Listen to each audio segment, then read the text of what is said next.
నమస్తే, welcome to our channel. ప్రస్తుతం మనతో పాటు మన స్టూడియోలో ముళ్ళపూడి సత్యనారాయణమూర్తి గారు ఉన్నారు. వారితో డిస్కస్ చేద్దాం. నమస్తే సార్. నమస్కారం అమ్మా ప్రియాంక. సార్, మీరు గరికపాటి గారి గురించి కొన్ని మాటలు ఏదైతే వీడియో చేశారో దాని గురించి సరస్వతుల కామేశ్వరి గారు రిప్లై ఇవ్వడం జరిగింది. సో ఆ వీడియో మీరు విన్నారా, చూసారా? విన్నాను. సో దాని మీద మీ అభిప్రాయం ఏంటి? కామేశ్వరి గారు అంటే ఒక విజ్ఞాన ఖని. అంటే గరికపాటి గారికి ఆమెకి ఉన్న సంబంధం నాకు తెలియదు. నేను చిన్నప్పటి నుంచి కూడా గరికపాటి గారు తెలుసు.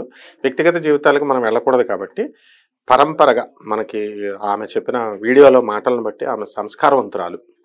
ఎక్కడా కూడా ఎవరిని కూడా తోలనాడలేదు, ఒక్క చిన్న మొక్క కూడా. తర్వాత సబ్జెక్ట్ అథెంటిసిటీ, ఆమె చదువులు చెప్పారు. ఆమె ఈయన ద్విభాషా ప్రవీణులైతే ఆమె ఒక మెట్టు ఎక్కువే ఉంది. చక్కగా ఏంటి త్రిభాషా పండితురాల్లా చక్కటి పద్యాలతో మా తెలుగు టీచర్ గారు లాగా చక్కగా చెప్పారు, పద్యాలు పడుకున్నారు చక్కగా. Right sir. అయితే ఒక్కసారి నేను ఆవిడ మాట్లాడిన మాటలు మీకు వినిపిస్తాను. చాలా వీడియోల్లో యూట్యూబ్ లో నన్ను చూస్తే పాపం ఆయనకి నిన్న రాత్రి నేను ఒక వీడియో చూశాను. ముళ్ళపూడి సత్యనారాయణమూర్తి గారు చేసినటువంటి ఒక వీడియో చూసాక పాపం ఆయనకి సమాచారం కరెక్ట్ గా అందలేదు.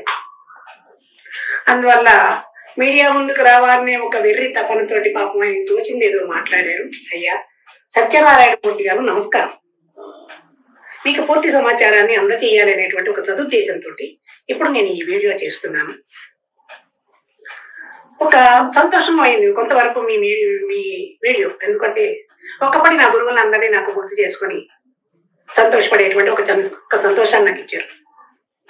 మీరు ముందుగా మాట్లాడితే ఏమన్నారు, అసలు కామేశ్వరికి ఆ నీచుడు వాడి పేరు నేను ఇస్తాను, నీ గురువు కదా ఆయనకి ఏమీ సంబంధం లేదు అన్నాం. 40 సంవత్సరాల క్రితం మా గురువు గారు 40 ఏళ్ల నుంచి నాకు తెలుసు. ఈ స్త్రీ పంచాల నలగకుండా కట్టుకుని వస్తారు, ధర్మమే మాట్లాడతారు, నీతే మాట్లాడతారు. అవినీతి అధర్మం ఆయనకి తెలియదు. 40 సంవత్సరాలుగా చూస్తున్నాము. అక్కడ ఉన్నటువంటి మేము అంటూ ఒక్కొక్కరి పేరు చెప్పుకొచ్చారు. రేమెళ్ళ సూర్యప్రకాష్ శాస్త్రి గారు. సో దీనికి మీరేమంటారు? కామేశ్వర్ గారు చెప్పినట్లుగా మరి నాకు తెలియదు పూర్తిగా వాళ్ళిద్దరి మధ్య. ఆయన నా గురుతుల్యులు, ఈమె కూడా నా గురుతుల్యురాలే. ఇప్పుడు ఎవరైతే సబ్జెక్టు ఉన్నారో, ఇప్పుడు మనకు ఉన్నటువంటి ప్రవచనకారులే కాదు, పండితులు ఎవరైనా, వేద పండితులైనా మనకి పరోక్షంగా కానీ ప్రత్యక్షంగా కానీ ఎవరైతే జ్ఞానాన్ని మనకు అర్పిస్తున్నారో, మనకి ప్రసాదిస్తున్నారో వాళ్ళంతా మన గురువులే. ఒక్కపోతే ఏంటంటే మనకి మేము ముగ్గురు రాజమండ్రి వాళ్ళమే, కామేశ్వర్ గారు, గరికపాటి నరసింహారావు గారు, నేను కూడా. మరి అక్కడ భారతీతీర్థ స్వాముల వారు శృంగేరి మఠంలో కలుసుకుంటూ ఉండేవాళ్ళం. ఎవరో గరికపాటి గారు, నేను, మిగతా బేతవాళ్ళ రామబ్రహ్మం గారు, ఆమె కామేశ్వరి మేడం గారి గురువులంతా కూడా. వాళ్ళంతా ఒక లెజెండ్స్ అనమాట వాళ్ళు. అందువలన వాళ్ళతో బంధుత్వం ఉన్నటువంటి వ్యక్తి కామేశ్వరి గారు. అందువలన ఆమె చెప్పేది విద్వత్తుతో చాలా సంస్కారవంతురాలు, చాలా సంస్కారంగా చెప్పారు. కాకపోతే నేను తెలియంది నేను చెప్పను కాబట్టి ఒప్పుకుంటున్నాను. నాకు వీరిద్దరి మధ్య ఉన్నటువంటి అనుబంధం నాకు తెలీదు. అయితే వారు ఉద్దండ పండితులు, ఆమె కూడా చక్కగా వీడియోలో మెచ్చుకున్నారు, ప్రపంచ ఖ్యాతికి వెళ్ళారని కరెక్టే. అలాగే ప్రజలకి నా ఉద్దేశం ఏంటంటే, ఆధ్యాత్మిక రంగంలో ఉన్నటువంటి ఏ గురువుకైనా కూడా మనం టీచర్స్ కదా, పాఠాలు చెప్పేవాళ్ళం. మన స్టూడెంట్స్ మన పాఠాలు వినాలి కదా. వినాలంటే మనలో లోపాలు ప్రజలకు చెప్తే ఎట్లా? వాళ్ళు వినరు కదా స్టూడెంట్స్. ఇప్పుడు మాకు రామానుజాచార్యులు మాస్టర్ గారు ఉండేవారు. ఆయన మాకు స్టూడెంట్స్కి ఎవ్వరికీ చెప్పరు. దూరంగా వెళ్ళి ఒక షాప్లో స్కూల్ ఇంటర్వెల్ బెల్ టైంలో వెళ్ళి సిగరెట్ తాగొచ్చేవారు. మాకు 30 బ్యాచెస్ రన్ చేసినా ఇప్పుడు కూడా మాకు తెలియదు అని నేను కొంచెం క్లోజ్ కాబట్టి ఒకసారి నేను చూశాను. అంత గొప్పవాడు. ఒక్క నిమిషం కూడా ఇప్పుడు స్టాఫ్ రూమ్లో ఆయన ఖాళీ ఉన్నా సరే చక్కగా చిట్ చాటింగ్ చేసుకోవచ్చు టీచర్లంతా. కానీ బెల్ పడగానే ఒక్క సెకండ్ కూడా వేస్ట్ చేయకూడదు నా స్టూడెంట్స్ అని చెప్పేసి వచ్చేసేవారు. ఆ కోవకు చెందిన వారు కామేశ్వర్ గారును మన గరికపాటి నరసింహారావు గారు. అందులో డౌటే లేదు. ఎందుకంటే సిన్సియారిటీ తెలిసిపోతుంది. ఆమె అమాయకురాలు, మాట్లాడుతున్నారు, అండ్ ఈక్వల్లీ ఇంటెలిజెంట్. ఆమె చెప్పాలనుకున్న మెసేజ్ మా గురువు గారికి, గరికపాటి నరసింహారావు గారికి చెప్పాలనుకున్నటువంటి మెసేజ్ మీతో స్టార్ట్ చేసినా కానీ మొత్తం ఆవిడ మాట్లాడిన దాంట్లో అంతా కూడా ఆయనకి కౌంటర్ ఇస్తున్నట్టే మాట్లాడారు. అంతే కదమ్మా. ఇప్పుడు ఎవరైనా సరే ఇప్పుడు డైరెక్ట్గా మాట్లాడేటటువంటి కోపతాపాలు ఉన్నప్పుడు ఇవన్నీ తాత్కాలికంగా ఉంటాయి కోపతాపాలు. కాబట్టి డైరెక్ట్గా మాట్లాడలేరు. అందువలన ఆమె తల్లి, మాకు టీచర్ అంటే ఏంటి, జ్ఞానాన్ని అందించే సరస్వతి, నన్ను తిట్టినా పర్వాలేదు, అందుకని నేనేమంటున్నా, అమ్మా తల్లి నాకు తెలీదు అని చెప్పి, మీరు జ్ఞాన సరస్వతి, తప్పకుండా మీరు కూడా మా గురువే కాబట్టి క్షమాపణలు అడగడంలో సిగ్గెందుకు నాకు. కాబట్టి నేను కూడా ఏం తప్పు మాట్లాడలా. ఈ కామేశ్వరి గారు అని అనుభవి నాలుక స్లిప్ అయినట్టుంది.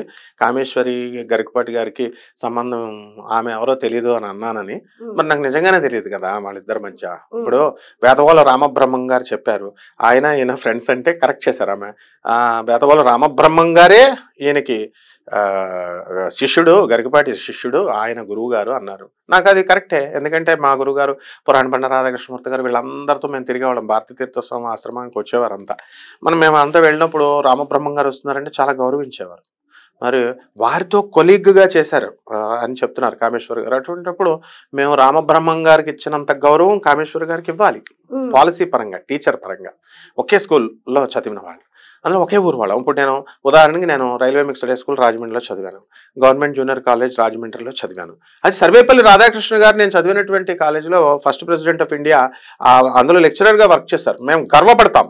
ఎలాగా, అరే మా సారు ప్రెసిడెంట్ అయ్యాడు అని. అబ్దుల్ కలాం గారు ప్రెసిడెంట్ అయ్యారని DRDO వాళ్ళంతా సంతోషపడతారు. అట్లా అలాగే మా కామేశ్వరి గారు రాజమండ్రి రావడానికి నాకేం తెలుసు. కాబట్టి ఇప్పుడు మేము గర్వపడుతున్నాం. గోదావరి నీరంటే సాహిత్యం, అందువల్ల పద్యాలు. ఆమె చక్కగా పద్యాలు చెప్తున్నారు. మరి ఆమె ఒక ఆదిశక్తి స్వరూపిణి. మాధవ వర్పమంటి మహికాంతుల నరించిన తల్లివీవు, మహిషాసురుని మర్దించిన జనని నీవు, లేరు నీ వంటి వారలి దారుని తలంబనం చూడనట్టియో శంభురాణి. మరి అటువంటి కామేశ్వరి అమ్మగారు శంభురాణి పేరు పెట్టుకున్నారు. మాకు దుర్గమ్మతో సమానం ఆమె. ఇక ఆమెలో వినయము, ఆ విధేయత, ఆమె చెప్పే తీరు జనరంజకంగా, మనల్ని తప్పులు చేస్తున్నటువంటి వాళ్ళని కరెక్ట్ చేసేటటువంటి ఒక జనని ఆమెలో కనబడుతుంది. కాబట్టి ఆమె వ్యక్తిగత విషయాలకు వెళ్ళొద్దు అన్నారు. ఎవ్వరు వ్యక్తిగత విషయాలు, మరి ఇప్పుడు మనం వ్యక్తిగత విషయాలు ఎవరు వెళ్ళొద్దని మనం చాలా వీడియోస్లో చెప్పాం. సైద్ధాంతిక పరంగా ఫైట్ చేయండి. ఎవరైనా ఏదైనా అభిప్రాయాలు ఉంటే, ఆమె ఒక స్త్రీమూర్తి, ఆమెకు బాధ కలిగిందని చెప్పారు ఆవిడ. పాప ఆ బాధను జీర్ణించుకోలేక, ఆడవాళ్ళకి ఎమోషన్స్ ఎక్కువ ఉంటాయి కాబట్టి తిడతారు. ఆ తిట్టడంలో ప్రేమ ఉంటుంది. భర్తను తిట్టినా, ఎవరిని తిట్టినా, బయట వాళ్ళు ఎవరిని తిట్టినా కూడా ఒక తల్లి మందలిస్తుంది. ఆ విధంగా ఉంటుంది. అయితే నేనేదో చెప్తున్నాను మా గురువు గారు మా వీళ్ళని చెప్తే, ఇంకొక ఆవిడ చిన్న చిన్న వీడియోలు పెట్టుకునే ఆవిడ సినిమాల వాళ్ళ గురించి 130, 120 ఇలాగా వ్యూస్ వచ్చాయి, 30-40. ఆమె మా గురువు గారిని తీసుకునే టాపిక్ మంచి ట్రెండింగ్ కదా, ప్రపంచ ప్రఖ్యాత ట్రెండింగ్ ఇది ఆయన. అందుకని ఖండాల్లో వెళ్ళిపోతుంటే ఆవిడ మా గురుగారు గరికపాటి నరసింహారావు గారు, మా గురుగారు జోలికి వస్తే ఉండవు, కామేశ్వరి గారు అది ఇదని ఏదో పెట్టేస్తుంది, వస్తున్నాయి వీడియోస్. అది చూసి ఆమె హర్ట్ అయ్యారు. అంతే కదా, మరి ఎవరు పడితే వాళ్ళు పెడితే ఎట్లా? సైద్ధాంతపరంగా ఉండాలి. ఆమె ఫీలింగ్స్ని హర్ట్ చేయకూడదు. నేను హర్ట్ చేస్తే మనస్ఫూర్తిగా ప్రపంచవ్యాప్తంగా క్షమాపణ అడుగుతున్నాను. కాబట్టి అందులో ఆమె పాదాలు పట్టుకుని అడుగుతున్నాను. నాకెందుకు నా గురువు దగ్గర కాళ్ళు పట్టుకుని అడగడం, నాకు సిగ్గెందుకు? కాకపోతే ఇలాంటి వాళ్ళంతా కూడా చిన్న చితక యూట్యూబ్ ఛానల్స్ ఆయన యొక్క చీకటి భాగవతాలు, రహస్యాలు నేను పిచ్చి పిచ్చిగా ఉంటే నేను ప్లీట్ కూడా చేశాను. ఇలాంటి ప్రపంచ ప్రఖ్యాత గురుదేవులు ఆయన. కాబట్టి మనం ఇలాగా చేయకూడదు, డిఫేమ్ చేయకూడదు. డిఫేమ్ చేసినా అవరు. ఎందుకంటే గురువు సిగరెట్లు తాగాడా లేదా అన్నది, ఇప్పుడు మా రామానుజాచార్య మాస్టర్ సిగరెట్ తాగాడా లేదా అన్నది మాకు అనవసరం. విజ్ఞాన కనులుగా మమ్మల్ని మార్చాడా లేదా అన్నదే చూస్తాం. కాబట్టి మనము తండ్రి, అతను గురువు అంటే ఈమె తల్లి. కాబట్టి మనం ఆ ఆదర్శాలతో చక్కగా మనం నేర్పిస్తారు వాళ్ళు. కాబట్టి ఇప్పుడు ఏంటంటే మనము ఈ చిన్న చితక వాళ్ళందరికీ తీసేయండి రా నాయన వీడియోలు అని మనం సభాముఖంగా ప్రెస్ వాళ్ళందరినీ ప్రార్థించాను. నేను ఐ ప్లీడ్, తీసేయండి గురుగారి గురించి, మంచి చెప్పండి, మంచి పాలసీ మ్యాటర్స్లో ఫైట్ చేయాలి. ఇప్పుడు ఇప్పుడు పద్యాలు కూడా ఆవిడ సరస్వతి కటాక్షం, ఆయనకి రాసిన పద్యాలన్నీ ఈవిడే రాశారట, చెప్తున్నారు 1000 పద్యాల దాకా. మరి రాసినప్పుడు సరస్వతి కటాక్షం వల్ల ఆవిడకి నాకు విద్య వచ్చిందని, ఎంత శీలేన శోభితే విద్య, వినయేన శోభితే విద్య. మరి చక్కగా ఆ వినయంతో ఆమెకి ఆ యొక్క విద్య సరస్వతి కటాక్షం వచ్చింది. సరస్వతీ పుత్రుల సాంగత్యం సరస్వతీ పుత్రుల సాధూనాం దర్శనం పుణ్యం స్పర్శనం పాపనాశనం భాషణం కోటి తీర్థం వందనం మోక్షదాయకం. ఆవిడ ఒక సాధువుగా నేను ఆధ్యాత్మికంగా నేను బ్రతుకుతున్నాను అన్నారు. అంటే సాధు అంటే కాషాయ డ్రెస్సే వేసుకోకల్లా, మనస్తత్వం, సాధు మనస్తత్వం, ఆవు మనస్తత్వం, గో మనస్తత్వం, భూదేవ మనస్తత్వం తెలిసిపోతుంది ఆమె మాటల్లో. క్షమా గుణానికి మారుపేరుగా ఉన్నారు మన సరస్వతుల కామేశ్వరి గారు. కాబట్టి ఆటోమేటిక్గా ఆమెకి మనం ప్రపంచమే దండం పెట్టాలి. మరి ఆమె మీద కూడా కామెంట్స్ పెడుతుంటే ఎట్లా? ఇప్పుడు ఆమె కరెక్ట్గా అడిగారు క్వశ్చనింగ్. అంటే నేనెందుకంటే నేనేదో ఎందుకు ఇవన్నీ, ఇప్పుడు వాళ్ళ పిల్లలు ఉన్నారు అంటున్నారు ఆవిడ. గురజాడ వీళ్ళంతా కూడా మంచి పేరు ప్రఖ్యాతులు సంపాదించుకున్నారు. ఆమె చాలా సంతోషించారు. నా కొడుకు గోల్డ్ మెడల్స్ సాధించాడు. సెంట్రల్ ప్రైవేట్ విశ్వవిద్యాలయాల్లో కాదు, హైదరాబాద్ సెంట్రల్ యూనివర్సిటీలో ఆయన పిహెచ్డి చేశాడంటే మనం గర్వపడాలి. ఒక తల్లిగా ఆమె గర్వించాలి. అదే అంతేకాకుండా ఆమె గొప్ప సంస్కారం. శారదమ్మ గారిని నాకు పిల్లలకి తిండి పెట్టి పెంచారు, మంచి సంస్కారంగా అని ఆవిడ చాలా గొప్పవా వారు అని అన్నారు. నాకు తెలుసు కదా శారద గారు, నాకు తెలుసు. అందువలన ఆవిడ పాపం నోరు లేని జీవి. ఆమె ఆవు మాత, గోమాత, అస్సలు ఎవరిని ఏమన్నారు ఆవిడ. కాబట్టి అందుకని నేను ఏంటంటే మా గురుగారు దర్పంగా ఉంటారు, మా గురుగారు హీరోలాగా ఉంటారు, మంచి ఇస్త్రీ బట్టలు బాగుంటాయి అని మా గురువులు బాగుంటే మాకు ఆనందం. ఆయనలా టిప్ టాప్గా మేము ఉండాలన్నా ఉండగలుగుతామా? ఆయన యొక్క విజ్ఞానం తర్వాత మన కామేశ్వరి గారి విజ్ఞానం ఆమెతో మాట్లాడుతున్నప్పుడు ఆ సంస్కారంలో వాళ్ళ యొక్క కాలి గోటి అంత జ్ఞానం కూడా నాకు లేదు. కాబట్టి వాళ్ళ కాలి గోటిని నేను గర్వపడుతున్నాను నేను చెప్పుకోవడానికి. కాబట్టి అటువంటి కామేశ్వరి గారు వ్యక్తిగత జీవితాల కోసం మాకు తెలియదమ్మా, గురువుగారిదైనా మీదైనా.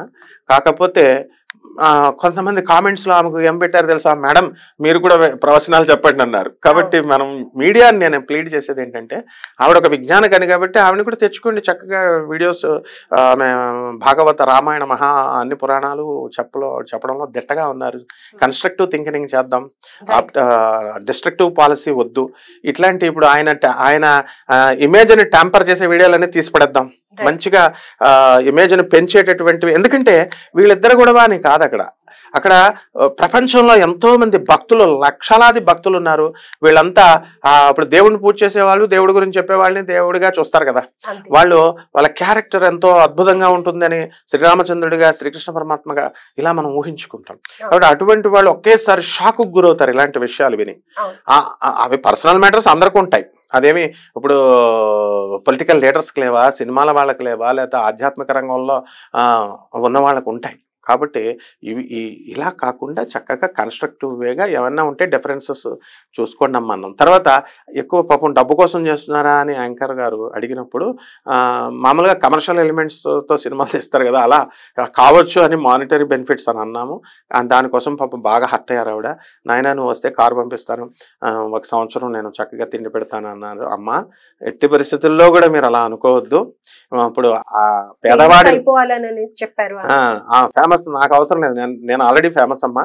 ఇప్పుడు నా గురువు ఫేమస్ అయితే ఆ గురు పరంపర వచ్చేస్తుంది ఆటోమేటిక్గా. నా గురువులు ఇప్పుడు నా గురుదేవుల పేర్లన్నీ నేను చెప్పాను. బేతవాళ్ళు రామబ్రహ్మం, రేమళ్ళ సూర్యప్రకాశ్ శాస్త్రి గారు, దోర్బల ప్రభాకర్ శర్మ గారు, పోతుకూటి సుబ్రహ్మణ్యం గారు, వీళ్ళంతా మీ గురువులు వాళ్ళంతా. సో ఆటోమేటిక్గా వాళ్ళ యొక్క ప్రాభం, వాళ్ళ యొక్క కటాక్షం, కృపా కటాక్షం నాకు వస్తుంది ఆటోమేటిక్గా. నా ఆస్తి వాళ్ళు, నా ప్రాపర్టీ. కాబట్టి ఎట్టి పరిస్థితుల్లో కూడా ఆమె డబ్బు కోసం అని అన్నందుకు క్షమించమ్మా, నువ్వు అనుకుంటే నేను ఆ ఉద్దేశంతో అనలా, నిన్ను హత్య చేయాలన్న వ్యతిరేక భావాలు తీసేయండి. ఒక చక్కగా మీ పట్ల భక్తి భావన నాకు ఉందమ్మా. అందువల్ల ప్రపంచవ్యాప్తంగా ఉన్న ప్రతి పౌరుడి ముందు నేను నీ కాళ్ళు బట్టి ప్రాధాయపడుతున్నాను. అట్లాంటివి ఏం లేవమ్మా, నీ మీద నాకు నిన్ను హర్ట్ చేసే విధంగా నేను మాట్లాడితే క్షమించు. రైట్, థ్యాంక్ యూ అమ్మా.